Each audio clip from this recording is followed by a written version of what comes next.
KBS 1라디오 김성환의 시사야. 이른바 LH 사태에서 촉발된 부동산 투기 의혹을 수사 중인 정부가 중간 수사 결과를 오늘 발표했습니다. 정부 합동특별수사본부가 출범한 지 84일 만의 일인데요. 정부는 646건, 약 2,800명을 수사해서 20명을 구속했다고 밝혔습니다. 이런 가운데 LH 개혁안은 아직 뾰족한 해법을 찾지 못하고 있는 상황인데요. 경제정의실천연합 부동산건설개혁본부 김성달 국장 연결해서 조금 더 자세한 얘기 나눠보겠습니다. 국장님 안녕하십니까? 네, 안녕하세요. 네. 일단 이번 중간수사 결과 전반적으로 어떻게 평가하시는지 궁금한데요. 예, 그 1차 때 셀프 조사 논란이 있었는데 반해 이번에는 경찰, 검찰, 국세청 등 합동 수사가 이루어지면서 좀 더 폭넓게 수사가 이루어진 것 같습니다. 그래서 많은 부분이 진전은 있었다. 하지만 이 수사 결과 내용을 들여다보면 여전히 좀 미흡한 부분이 있지 않나 싶습니다. 근데 차명 거래를 얼마나 밝혀내느냐 이게 이번 수사에서 중요한 관건이다 이렇게 얘기가 나왔었는데요. 네. 차명 거래에 대한 수사도 좀 제대로 이루어졌다고 보십니까? 예, 일단은 이제 오늘 경찰 발표 내용을 보면 네. 예전에는 공무원들이 거래를 했는지 그래서 사람 중심으로 조사한 데 반해서 이번에는 토지 거래 내역 7만 건을 조사했다고 하셨습니다. 네. 그러니까 토지 거래 내역을 들여다봐서 거기서 이제 공직자들의 투기 의혹 등을 넓혀 조사했다는 건데 이전에 비해서는 그러니까 훨씬 더 진전이 있었던 거죠. 하지만 이제 다만 이게 지금 일정 부분에만 이루어진 것으로 보지 않고 국민들은 문재인 정부에서 추진된 개발사업 또는 그 개발사업 인근지 전반에 대한 조사가 필요하다라는 요구였거든요. 그래서 네. 전체적으로 개발사업에서 얼마나 토지 거래가 외부인에 의해서 이루어졌는지 또 그 안에서 보상받은 건은 얼마인데 거기에 공직자들이나 또 공직자들의 가족이나 지인이 얼마나 있는지 이런 정보들이 오늘은 하나도 공개되지 않았습니다. 그래서 그런 것들을 모른 채 단순히 이제 7만 건이라고 하면 이게 많은지 적은지 사실 국민들이 알 수 없거든요. 네. 그러니까 전반적인 토지거래 현황 자료가 사실은 공개되는 것이 지금 훨씬 더 이 수사가 제대로 됐는지를 판단할 수 있는 주요 자료가 되지 않을까 생각합니다. 근데 지금 얘기를 들어보니까 2,800명을 수사했다고 하는데요. 구속된 네. 인원은 20명밖에 안 돼요. 물론 이제 구속이 능사는 아니지만 전체 수사 대상 인원에 비해서 이 사법 처리를 받는 인원이 지나치게 적은 것 아니냐 이런 지적에 대해서는 어떻게 보십니까? 예. 그렇게 이제 볼 수 있다고 보는 게 이게 지금 인원을 1,560명을 투입했다고 했습니다. 네. 2,800명을 수사했는데 그런데 이제 그중에 공직자들에 대해서는 399명을 수사했는데 9명 구속했다라는 내용이거든요. 그래서 사실 이 399명이 어떤 사유고 어떤 부처에 어떤 업무를 하는 사람인지도 국민들은 알 수 없을 뿐더러 앞서 얘기 드린 것처럼 상기 신도시나 이런 개발 예정지의 전반적인 이런 투기 의혹 사례가 얼마나 되는지도 국민들은 알 수가 없습니다. 그래서 이런 숫자들만 가지고 이게 뭐 이제 정말 철저하게 수사하고 조사하고 아무리 강조하더라도 국민들이 받아들이기에는 좀 뭔가 부족하다. 특히나 그 구속된 공직자 중에 이제 여러 이제 유형이 있는데 보니까 국회의원이나 고위공직자는 0이거든요. 그러니까 이런 부분에 대해서도 국민들이 어떤 건가, 국회의원, 고위공직자는 투기한 사례가 아예 없다는 건가, 이런 부분에 대한 것도 국민들은 궁금할 수밖에 없기 때문에 여기에 대해서 납득할 수 있는 자료를 좀 공개하는 것이 지금은 그것이 이제 국민들에게 신뢰를 얻는 수사를 하고 있다는 걸 보여주는 것이 중요하다고 봅니다. 지금 국회의원 13명을 수사 중이라고는 밝히긴 했잖아요. 네. 근데 과연 수사를 제대로 할 수 있겠느냐 이런 이제 의문이 따르긴 해요. 그리고 과연 13명밖에 없겠느냐 뭐 이런 얘기까지도 나오는데 이 부분에 대해서는 어떻게 보세요? 그런 부분이 의심할 수밖에 없는 게 누구보다도 개발 정보에 제일 먼저 접할 수밖에 없고 또 입법 과정이나 예산 심의 결정을 하는 과정에 주도적인 역할을 하는 분들이 국회의원이나 고위공직자들입니다. 그렇기 때문에 누구보다 투기의 우려성이 높은 위치라고 보는데 이분들에게 과연 이 당사자 중심의 거래를 찾다 보면 당연히 드러나지 않을 수밖에 없거든요. 네. 결국은 이분들도 어떤 가족이나 또는 지인들이나 친인척 등을 동원해서 거래했을 것이라고 국민들은 의심하고 있는데 그러려면 현재 이 개발 예정지의 땅들 중에 의심 사례가 되는 건수가 얼마인지를 알아야 그리고 그것들이 국회의원이나 고위공직자하고 연결고리가 있는지를 수사해줘야 되는 부분이거든요. 네. 근데 이런 조사는 이번 조사에서도 충분히 이루어지지 않은 것 아닌가라고 보여집니다. 근데 국회의원 13명이 누가 거기에 포함되어 있는지 그 명단이나 이런 건 전혀 안 나오고 있는 거죠? 예, 그냥 이제 언론이나 이제 국민들이 보는 눈높이에 맞지 않은 투기 의혹에 대한 여야 의원들 몇몇은 이미 언론에 보도된 바 있지만 사실 이번에 수사 대상이 된 13명과 같은지 알 수 없고요. 수사본부에서도 공개하지 않습니다. 하지만 이제 그렇게 딱 이제 불법이냐라는 단서를 찍고 공개하는 거는 어려웠다 하더라도 국회의원들이 이런 개발 사업지에 몇 건의 토지를 보유하고 있는지 이런 건들조차 공개되지 않으니까 이 수사의 진전성을 좀 더 보여주려면 추가적인 조사는 필요하다 보여집니다. 이 수사기관이 전부 국회의원들 뭐 토지 보유 현황이나 아니면 주택 보유 현황을 다 뒤져볼 수도 없고 민주당의 경우에는 국민권익위에서 조사한다고 하잖아요. 네. 근데 그것도 민주당만 한정이 돼 있는 상황이고. 예.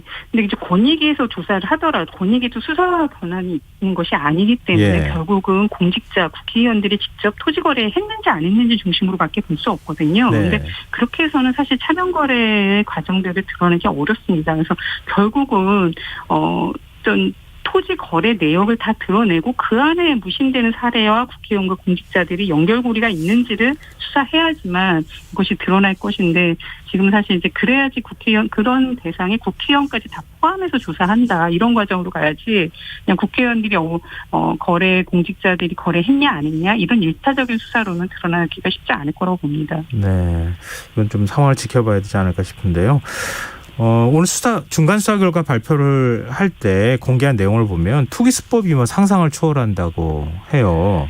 이 지금 어떤 허점을 이용해서 이렇게 투기를 한 겁니까? 네, 이제 공직자들이 사실은 대부분 이제 당연히 국민을 위해서 봉사를 하기 위해서 공적 업무와 공적 정보를 가지고 있는 자리입니다. 따라서 그걸 이제 개인의 사적 이익을 위해서 부당하게 재산을 취하면 안 되는 것인데 사실 오늘도 사례를 보면 대부분 공적 업무를 하면서 알게 된 개발 정보를 가지고 토지를 매입하면서 이제 부당이익을 취했다라는 그 수사 결과가 나온 겁니다. 뭐 예를 들면 광명시흥 국민들도 많이 언론에 보도돼서 아시겠지만 광명시흥 LH 같은 경우 그 관련 직원들이 개발 업무 하면서 알게 된 정보로 토지를 5,000평을 매입한 사례, 또 전북에서도 그 LH 공공주택 사업을 하는 담당자가 개발 정보를 이용해서 사업진의 토지를 매입한 사례도 있습니다. 이외 군 의원들도 군 의회에서 알게 된 정보로 토지를 매입한 사례. 그러니까 대부분이 개발 사업과 관련된 정보를 미리 알고 있는 공직자들이 그 정보를 남용해서 부당하게 재산을 취한 것이 지금 대부분의 투기 사례가 되지 않을까 봅니다. 앞으로 이제 수사가 지금 중간 수사 결과니까요. 더 계속 진행이 되지 않겠습니까? 어떤 부분을 좀 집중적으로 해야 된다 이렇게 보십니까? 예, 이제 LH 공직원의 그 이제 땅 투기 의혹에서 출발은 했지만 지금 이 공직자의 투기 비리는 더 깊이 있고 더 확대되고 있는 상황입니다. 최근에 이제 땅 투기 의혹 말고도 SH나 LH가 해야 할 공공주택 정책의 일환인 매입임대주택이 있습니다. 이 매입임대주택을 LH 직원이나 또는 지인 또는 퇴직한 직원들 소유 부동산을 매입해주는 그렇다는 의혹이 제기되는 사례도 있고 또는 LH 전직 직원을 영입한 업체에게 그 LH의 연구 용역을 과다 수주해줬다라는 이런 불공정 입찰을 했다라는 의혹도 제기된 바 있습니다. 또 여기에 최근에는 관평원 특공 불법 편법 의혹처럼 특별 공급 대상이 될 수 없는 공직자들까지 특별 공급을 받아서 막대한 시세 차익을 누리지 않았냐라는 의혹까지 지금 제기되고 있기 때문에 이러한 광범위한 공직자들의 투기 사례가 계속 나는 것에 대해서는 국민들은 궁금할 수밖에 없습니다. 그래서 이게 지금 수사 단계로 바로 가기 어려운 게 일단 실체를 좀 드러내야 거기에 불법 편법을 알 수가 있기 때문에 이러한 투기 의혹에 대해서는 국회 차원에서 저희는 국정수사, 전수조사 이런 게 이루어지는 것이 필요하다 보여집니다. 그리고 정부가 공무원 특별공급 제도 이제 오늘 그 송영길 민주당 대표도 얘기했지만 그거 없애버리겠다고 얘기하고 있지 않습니까? 근데 야당에서는 그 국정조사해야 한다. 이전에 했던 것들까지도 이렇게 주장하는 바에 대해서는 어떻게 보세요? 이제 특공이 상당 부분 이제 참여정부에서부터 시작이 돼서 지금 상당 부분 공기업 이전이 마무리되는 과정이라서 이미 많이 진행이 됐습니다. 그래서 이 지금 현재 없애야 된다라는 것도 당연하지만 하지만 이게 얼마나 심각한 문제가 있었는지에 대해서는 국민들에게 알려주셔야 되는 거거든요. 그리고 그 과정에 누군가가 잘못한 사람이 있다면 책임을 지셔야 되죠. 하기 때문에 그런 것들을 다 드러내려면 이게 지금 전수조사 과정을 분명히 진행을 해야 되는데 지금 정부에게 이걸 맡길 수는 없다라는 게 국민들이 정부를 지금 공정하게 수사하거나 전수조사할 수 있을지를 믿질 않습니다. 그래서 국회 차원에서 조사를 해서 예를 들면 특공을 받았는데 거기 실거주 했는지 왜냐하면 노영욱 장관 같은 경우도 실거주 안 하고 네. 매매해서 실책을 챙겼다라는 이런 이제 언론 보도가 나온 사례가 있거든요. 그래서 실거주를 했는지 유주택자는 얼마나 되는지 불법 전매는 없었는지 이런 실태를 좀 공정하고 좀 객관적으로 들여다보는 작업들은 있어야 된다고 봅니다. LH 혁신안에 대해서도 좀 말씀 여쭤보고 싶은데요. 지금 LH를 지주회사로 개편하는 방안을 정부에서 내놨는데 좀 민주당하고 지금 조율이 잘 안 되는 것 같아요. 네, 지금 뭐 언론에 보면 일단 축소하는 데는 합의를 하신 것 같다라는 게 보고 조직을 축소하는데요. 예. 규모 축소와 그다음에 LH의 그 주거복지 기능을 지주회사로 놓고 그다음에 이제 공공주택 공급하는 기능 을 이제 자회사로 놓는 방안, 지주회사 방식으로 하겠다라는 거를 얘기가 됐는지만 여당 안에서 동의하지 않고 결렬됐다라는 기사입니다. 사실 이 부분은 여당도 문제 제기했지만 시민사회나 국민들이 보기에도 합리적인 방안은 아닙니다. 지금 LH의 가장 큰 문제는 집값을 잡으라는 본연의 역할에 충실하라고 강제 수용도 할 수 있고 용도 변경, 택지 개발, 독점 사업까지 하는 막대한 특권을 줬는데 네. 실적으로 공급했지만 공공주택은 남기지 않고 다 팔았고 그 파는 과정에 투기를 공직자들이 하고 있고 그 판매한 주택이 또 불로소득 잔치상으로 돼서 서민들의 주거비만 더 늘렸다라는 총체적인 문제를 지금 가지고 있는 상황이거든요. 네. 이런 상황에서 LH가 존재해야 되냐라고 문제 제기가 되고 있는 겁니다. 그래서 해체 수준의 쇄신을 얘기를 하고 있고 또 하나는 이미 주택 보급률이 100%가 넘었습니다. 그래서 더 이상 이런 상기 신도시 같은 대규모 개발이 필요한가에 대해서도 국민들이 동의하기 어렵습니다. 왜냐하면 정부가 상기 신도시로 집값 잡겠다고 했지만 발표된 지 지금 상당수 시간이 지났는데 집값이 떨어지지 않고 있거든요. 이러한 공급 시스템은 뭔가 문제가 있다라는 걸 드러내 주기 때문에 LH는 사실 과거 대규모 개발 위주의 공기업입니다. 그래서 지금은 그런 기능을 유지할 필요도 없고 앞으로는 새로운 공급 방식 체제 안에서 지방 공기업이 얼마든지 할 수 있다고 봅니다. LH는 개발 업무를 할 것이 아니라 주거 복지 업무만 남겨서 그 역할을 하는데 치중하는 것이 맞지 않나 이렇게 보여집니다. 주거복지 업무만 우리 기초생활수급자에게 주거급여 지급하는 거 있잖아요. 네. 그런 기능만 남겨놓고 나머지는 다 조직을 해체하거나 네. 없애버려야 한다.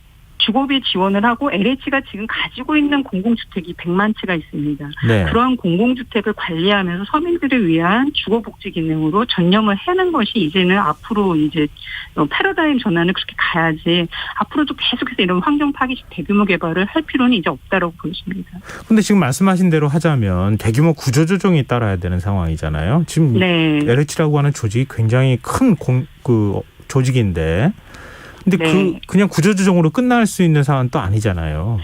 네, 그래서 아마 이제 그 과정에 많은 이제 갈등과 반발이 예상이 됩니다. 하지만 이제 LH의 그 인원을 유지하기 위한 공기업 유지하는 걸 전제로 공기업 쇄신 방안이 나온다라면 제대로 된 안은 나올 수 없다라고 보여지고요. 앞으로 LH가 국민을 위해서 어떤 역할을 해야 되는지가 가장 중요한 그 쇄신안에 대한 그 원칙이 돼야 된다고 봅니다. 그 안에서 그 인원이나 축소나 이런 것들은 다 여지를 두고 논의할 수 있다고 봅니다. 그렇군요. 지금 정부에서 논의하는 것보다 훨씬 더 진전된 안을 내놔야 할 필요가 있다 이렇게 지금 생각하신다는 말씀이신데 앞으로 당정이 어떻게 협의를 할지 좀 상황을 지켜봐야 되지 않을까 싶네요. 네, 오늘 말씀 여기까지 듣겠습니다. 고맙습니다. 네, 감사합니다. 네, 지금까지 경실련 부동산 건설개혁본부 김성달 국장이었습니다. KBS 라디오 김성환의 시사야 1부 순서는 여기서 마무리하겠습니다. 2부에서는 화제성 뉴스를 살펴보는 밤참 뉴스 한밤의 인문학 순서가 준비되어 있습니다. 저는 11시 정각 2부에 다시 찾아오겠습니다.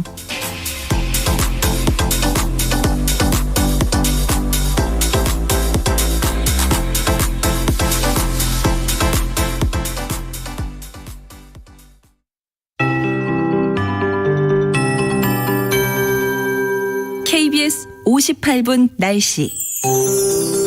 우리나라 남쪽과 북쪽에서 비구름이 다가오고 있습니다. 자정을 전후로 제주도에서 비가 시작돼 새벽에는 전남 해안과 서해 5도, 아침에는 충남과 전라도, 경남 서부, 오전 중에는 그 밖에 전국으로 비가 확대되겠습니다. 비는 밤에 대부분 그치겠지만 강원도와 충북 북부, 경북 지역 모레 새벽까지 이어지는 곳이 있겠습니다. 곳에 따라 돌풍이 불고 천둥 번개가 치겠고 특히 제주도 지방에는 시간당 20mm 이상의 강한 비가 내리는 곳이 있겠습니다. 예상 강수량은 제주도 30에서 80mm, 중부와 경북, 남해안 10에서 40, 전라도와 경남은 5에서 20mm입니다. 내일 아침경 대구 17도, 서울 18도, 광주 19도가 예상됩니다. 낮 기온은 비가 내리면서 오늘보다 낮아지겠습니다. 제주 27도, 대전 24도, 광주, 대구 23도, 서울, 세종, 부산, 울산 22도, 인천 20도가 예상됩니다. 미세먼지 농도는 전국적으로 좋음이나 보통으로 예상됩니다. 바다의 물결은 0.5 내지 4m로 매우 높게 일겠고 전해상에 안개가 짙게 끼고 남해상과 동해상에는 천둥 번개가 치는 곳도 있겠습니다. 서울지방 현재 기온 21.9도, 습도 64%입니다. KBS 58분 날씨 전근배입니다.